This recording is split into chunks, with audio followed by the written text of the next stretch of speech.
So here we are, pre-match mix episode 27. Myself and Curtin at the moment. Ian may join us. Paul not with us this week. But yeah, Kurt, last week, another good week on the bet. And I think that was 3 from 3 last week, 3 the week before, 2 the week before the first one I was down. So it's 8 on the bounce at the moment. I think you might have seen my Instagram post as well. So I hope it didn't put too much pressure on you. But have you got another 3 for us this week? We do have another three, so hopefully it keeps on rolling. I think the ninth one was also a push. I don't think we technically lost that one. I think it was just our money back type. So it's been a good run, and we're getting toward the end here. So hopefully finish off a bit strong. Um, the three I've I got. always think, sorry to interrupt, I always No, think we get some funny results near the end of the season because some teams are on the beach, aren't they? And you get a lot of high scoring games, I think, near the end of the season as well from nowhere. yeah, a lot of teams that just last day, a lot of rotating. Like Palace the other day when they played, or yesterday when they played City, it was like they made all their subs at halftime, just splitting a lot of stuff like that. So it is a little bit funky. We're probably bound to get a 4-4 in there, hopefully somewhere along the way and stuff like that. So we'll see how it goes. A lot of these teams' seasons are mostly done. Um, so you get some funky ones. Yeah. So my three, the first one's Everton money line. They're playing Sunderland at home. Um, we've talked about Sunderland quite a bit on this page. We've gone against Sunderland quite a bit on this page. Um, but they've really fallen off recently and come all the way back down a little bit to the pack. There's one bet I've made preseason of Leeds to finish ahead of Sunderland that was dead like a month and a half ago, and all of a sudden that's still like possible. So they've fallen way, way off. And they're not playing too differently. They've slowed down quite a bit, but this is just kind of regular regression because they started so well and they were scoring so many goals that they weren't really creating. So it's come down quite a bit. And Everton still can have a go at Europe, I'm pretty sure, and they're still playing for something. Where are they? They're 10th, not super far back. I mean, they're probably not going to get there, but they're still probably playing for it. And it's a game at home. They aren't having too many of those left. This might be their last one. So I like Everton to beat Sunderland here, just to still like them as a team. Think they're the better team, and they've got more to play for right now. And then second one, Arsenal team total over 2.5. So Arsenal themselves to score three or more. They're playing the Burnley game. This is the goal difference game. Like if you're gonna get it, if you're gonna come out and score goals, it's here. Burnley can't really defend, and again, Arsenal need goals here. They're like 99% sure they're gonna win the game. Um, can they go get some goals? I think they can against the Burnley side, who are already relegated, already kind of on the beach for a team that's relegated, and defensively, definitely the worst in the league at the back. So I think Arsenal come in here and score 3, 4, 5. Um, and the last one, Brighton Leeds under 3.5. Leeds are still playing and they're safe, but they seem to be more playing of we're better than this, we can do this type, and not necessarily coming onto the beach a little bit. And they're tight at home. Their press is good.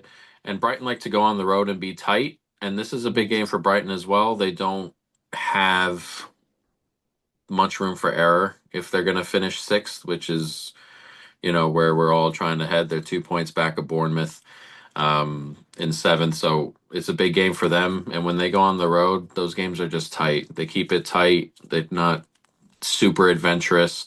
So I think that one's pretty low scoring. And if Brighton do get ahead, they could shut that game down pretty early. So like that one under.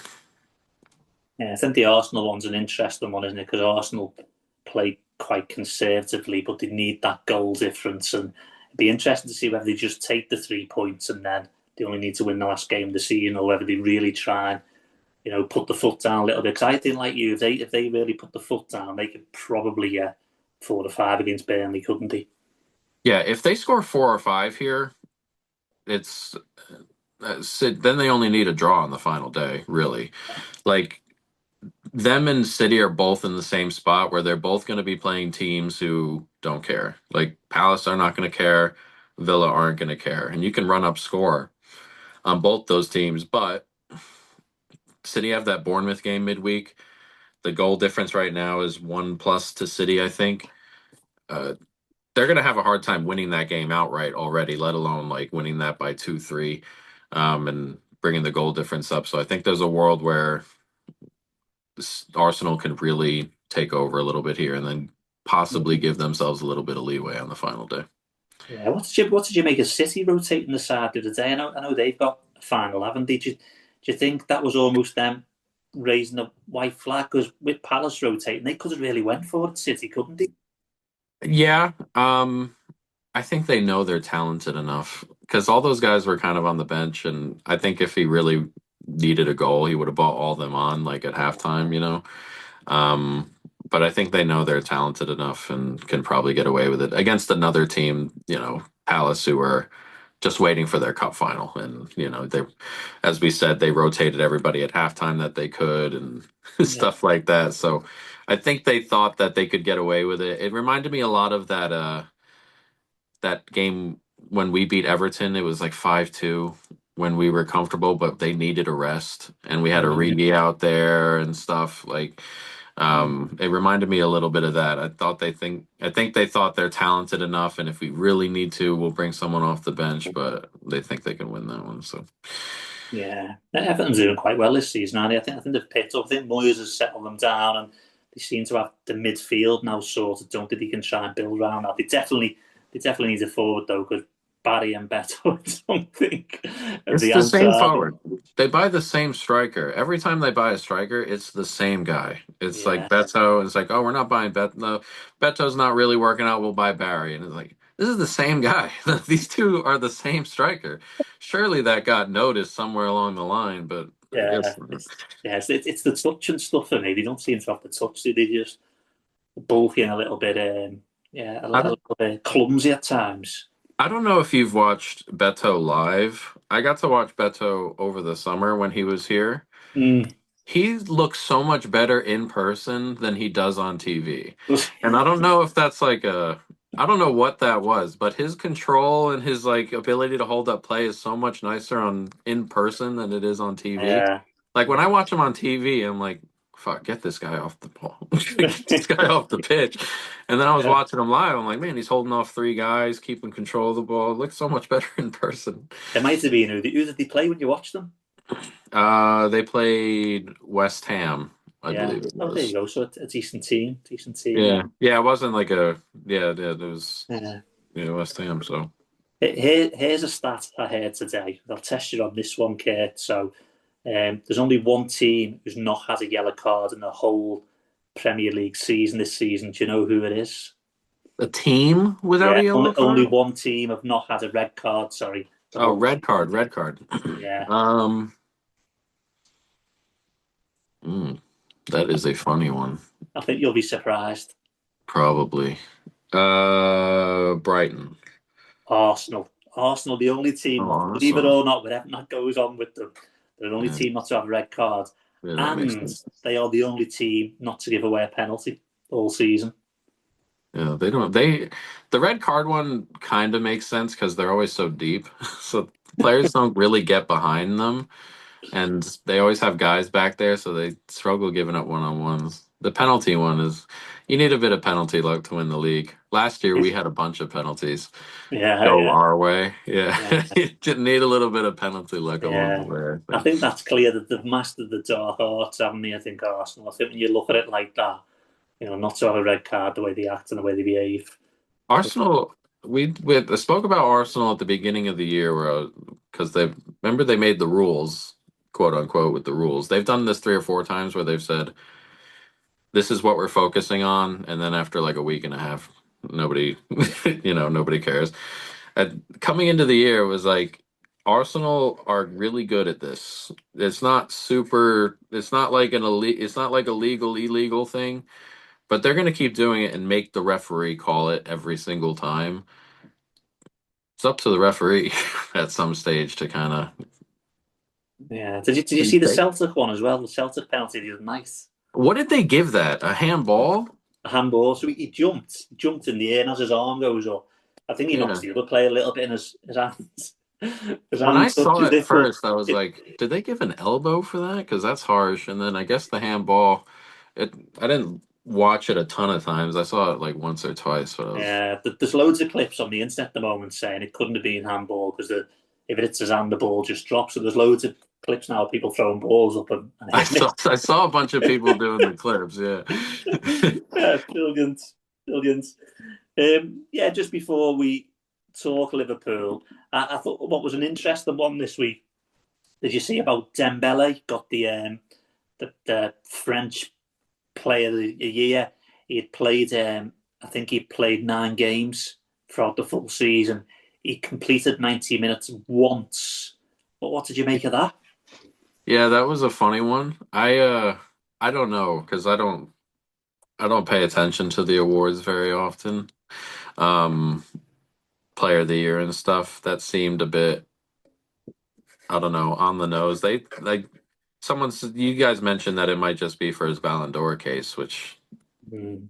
that helps. A lot of those leagues do that, and the French league cater to PSG's like needs quite a bit because they need PSG to be good, like in Europe. So they do that week off stuff. It's like, oh, you got a Champions League tie, we'll move your game, that kind of stuff. So maybe that's what it is. Um, but yeah, probably a bit harsh on some of the other players in the league. It's Uh, tough with PSG because none of those players play a ton in the no. league. They He rotate he, so um, much. It's like he two he separate teams they field throughout the year. he saves them, doesn't he, for the Champions League games? Even the Georgian player, I can never Yeah. pronounce his name. He saves him. He hasn't played many games, neither of them. He's been on record saying that he's at his best in the Champions League. So Mhm. it's almost like he's got one team for the league, and he'll bring them on it if he needs them, and Yeah. then one team for the Champions League, which again you'd think you'd need to be playing every week to get up to speed, but clearly not.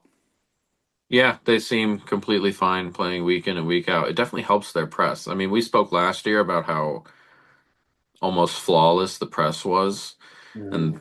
and it's tough for teams who are playing, 60 games to be pressing so aggressively that's late in the season, but you get the extra games and stuff, and that's a product of the rest of the league not being particularly good, that they don't have to go out there like for 18 weeks of the 38-week season. They don't have to go out there and be useful. So,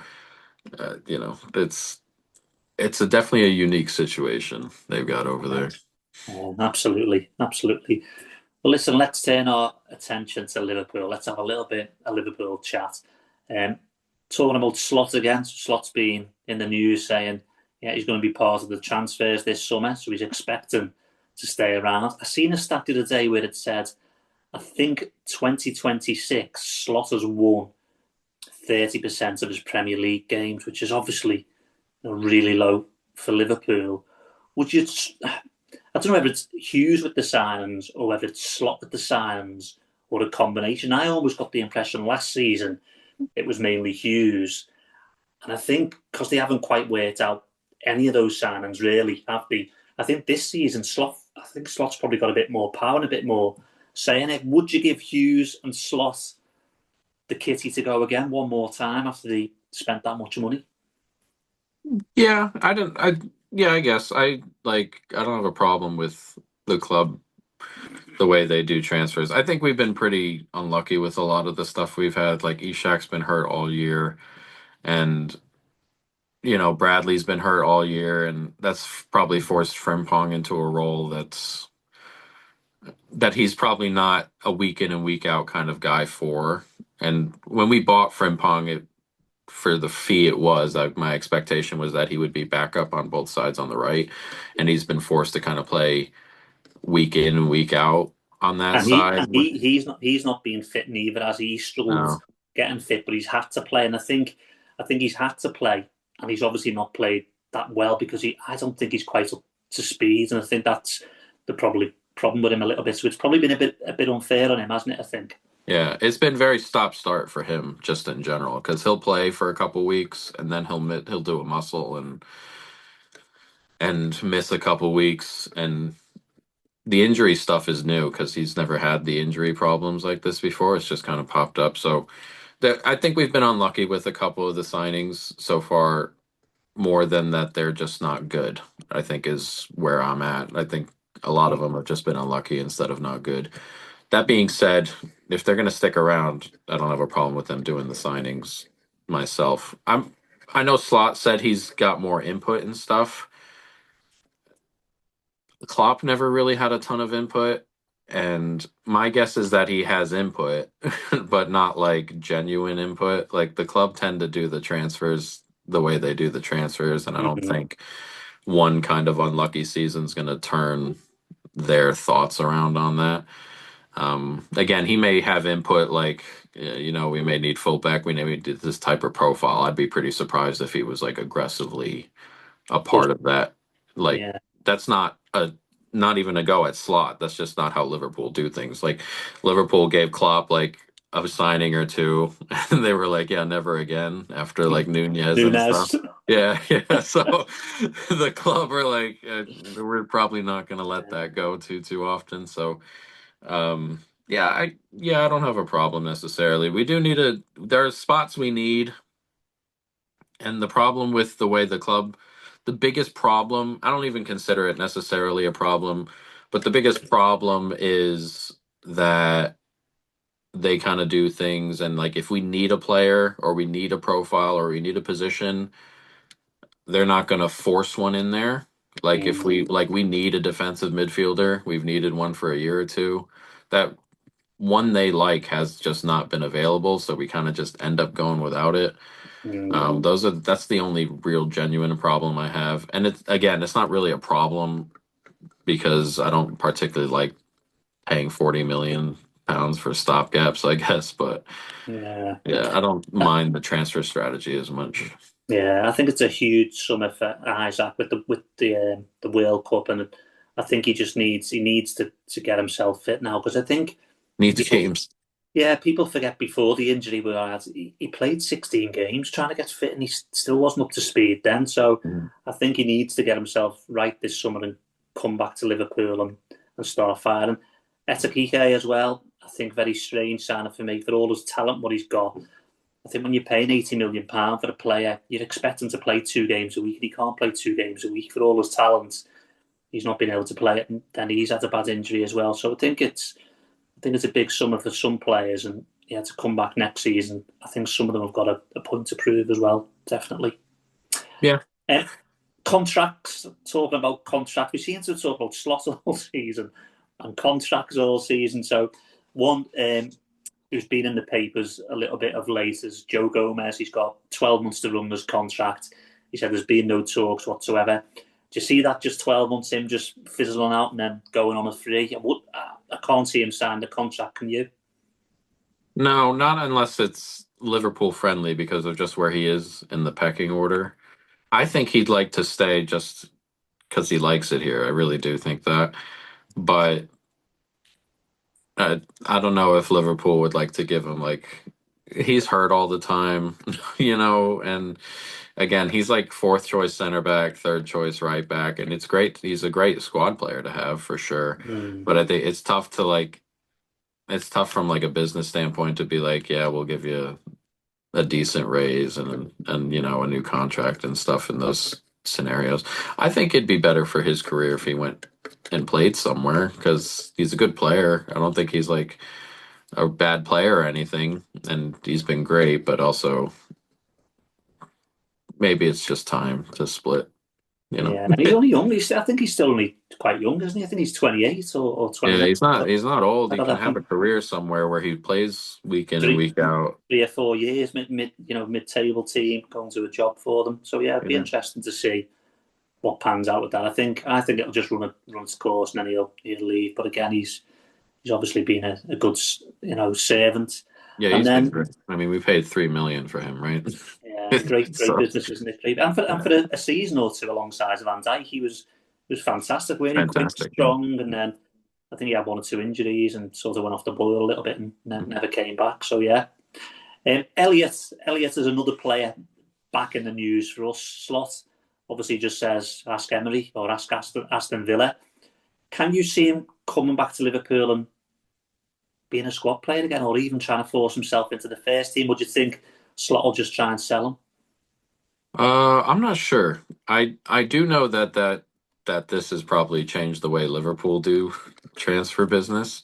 Cause I imagine that we're not doing the 10 game thing anymore because that was originally just supposed to be a formality, and then the Villa were like, yeah, we're not doing that. It's like, okay. So I imagine that's changed. We'll see with Elliot. I kind of like Elliot. I'm not sure he fits. My biggest issue with Elliot is that he can't play in a three, and that's probably his best spot. So that becomes a bit of an issue. But again, I don't mind having him around. It doesn't Mm-hmm. bother me none, and he's a bit creative when you can bring him off the bench and we need a goal, and I don't mind him in those kind of scenarios. But he's also 20 something, and he probably should be playing week in and Yeah. week out somewhere.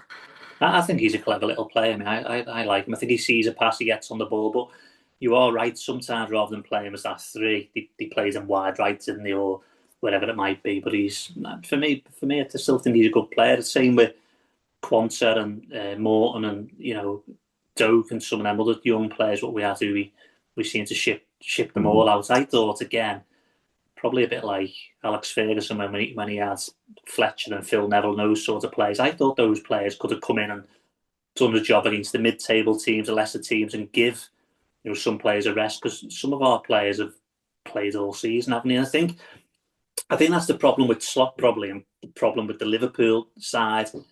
He's got no trust in players outside maybe 13 or 14 players. He doesn't really trust them. And I think for them players, when they're in and around the dressing room, in and around the training pitch, it must have a bit of a negative impact, mustn't it? It must have a bit of doom and gloom because I don't think he Mm. trusts a lot of those players, even Gomez, who we mentioned, and Chiesa, and whether they're both fit enough or not. But you could see he doesn't trust them, does he?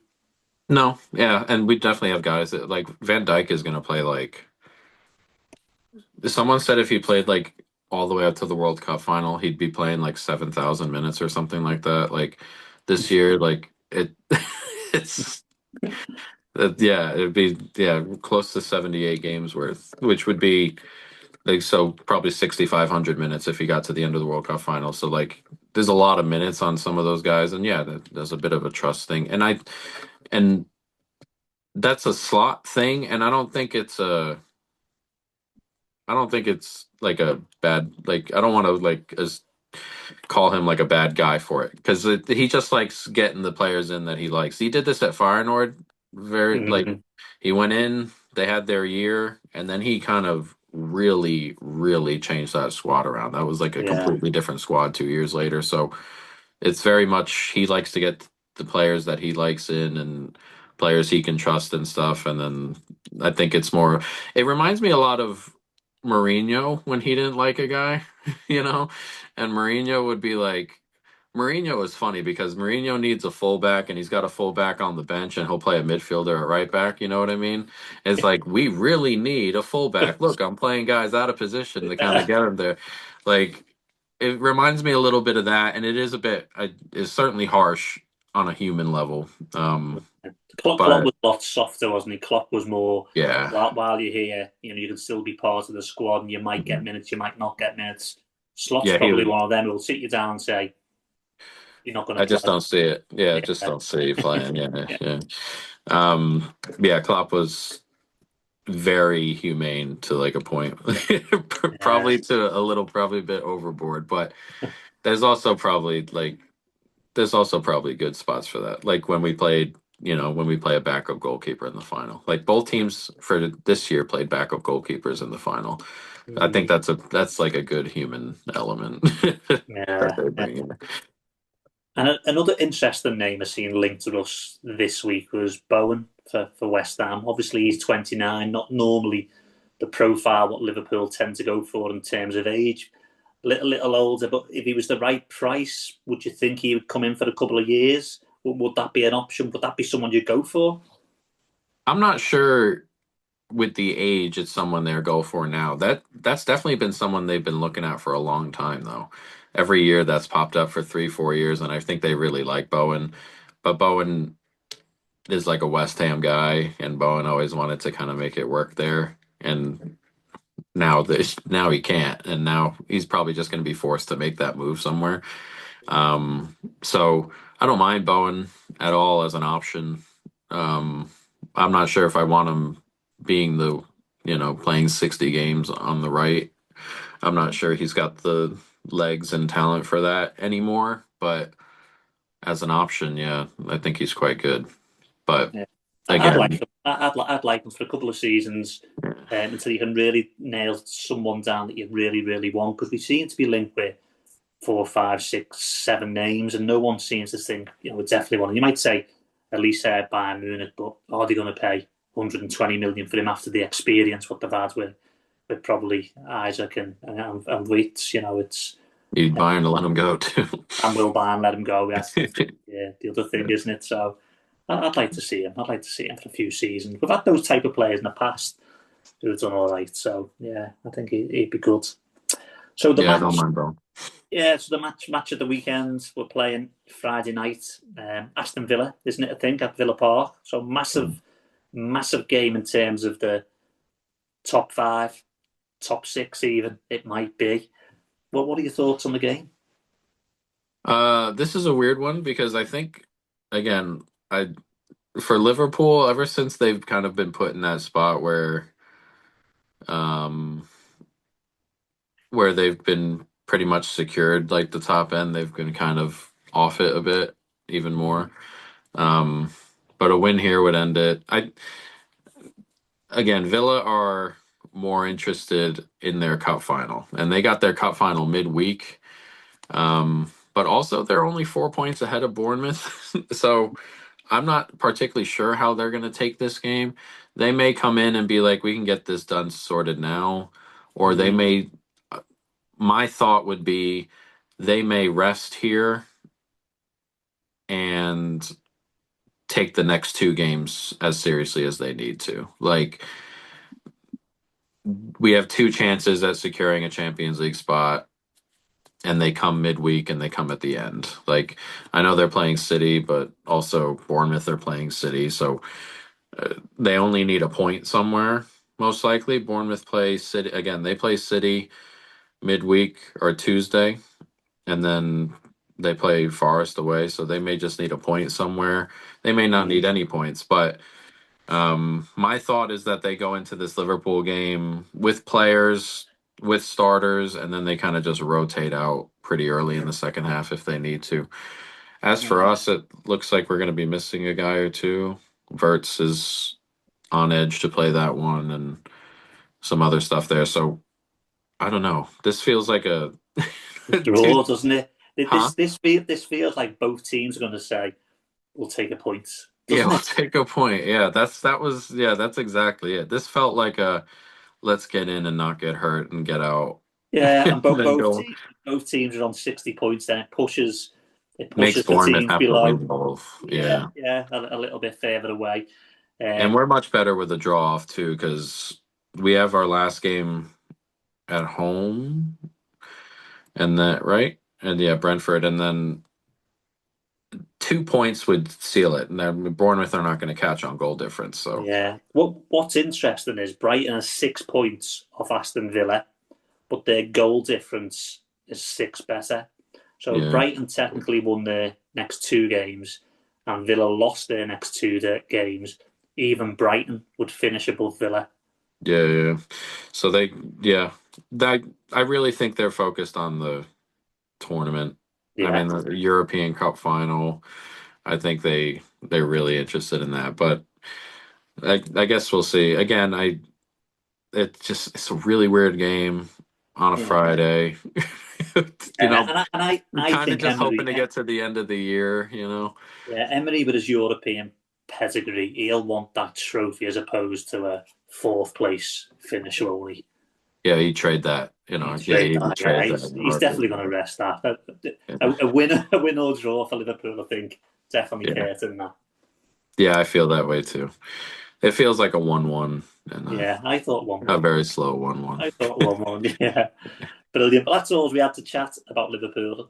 I think with Ian and Paul due on and then not jumping on last minute. So we tried to rustle up a little bit of conversation. So it worked pretty well. Thank you, Kurt. But anything you want to talk about football-wise, mate?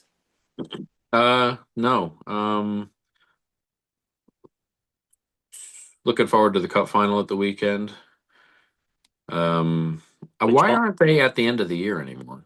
I don't know. It's mad, isn't it? And the other big match, sorry, on that is the two cities colliding in Scotland, isn't it? Glasgow versus Yeah, Edinburgh for the yeah, title. That's a yeah. pretty big one. I can't remember that being as big as that really. So that'll be quite good, I think. Did you see did you see the Saudi Arabian one? That own goal Was that that the one cost with the Ronaldo keeper? the title? Yeah. The keeper, the keeper It was too. just a 40-yard throw in and he just dropped it. 10 seconds from the title and he bloody I tell you dropped it. what wasn't too dissimilar though. It went through his hands the same way as it went through Raya's hands. Only Ray had a little bit of a touch, Yeah. didn't he? It was very, very Yeah. similar, I thought. Yeah, yeah, yeah. I it was funny because it happened to Ronaldo. It was Yeah. funny in general. Yeah, apparently Just the fans were rioting and stuff as well in the crowd, weren't they? The fans were throwing yeah. stuff at the directors and things. They weren't happy. And he's one of the guys that they don't partake. He's made quite a few mistakes over there in his last 2 years, just in general. So for it to Yeah, pop up here, it felt a lot. It didn't feel like Karius but remember when Karius was playing so well leading up to the final, but there's always that bit in the back of the head where you're like, yeah, the mistakes are coming, right? They got to be yeah, coming. They feel like they're coming, and it just pops up at the wrong time. yeah. They, I always felt with Carriers, anytime I watched them, his hands weren't strong enough. The shots always used to hit his hands and go in. He didn't really have strong yeah, wrists to punch it or, save it or push it wide. He always seemed to get his hands to it, but the ball would just push his hands back and go yeah, in. it I did thought, feel a bit whereas that way. Allison and the other top keepers, they get their hands to it. It's not going in, is it? Yeah, they felt that way. And Karius has come back. He's had a nice little resurgence. He's with that Schalke team that just got promoted, and he was there. They've been theirs, but it's nice that he got his back because he was a genuine person. Yeah, Just yeah, really unfortunate timing and stuff like that. But yeah. Nice story for him. Absolutely, yeah, mate. Well, listen, we will follow your bets closely this weekend, Kurt, as always. Fingers crossed, see if we can get to 11, like Barcelona, like we mentioned. And I'll see you next week, mate. of course, have a good one. All the best. Cheers, Kurt.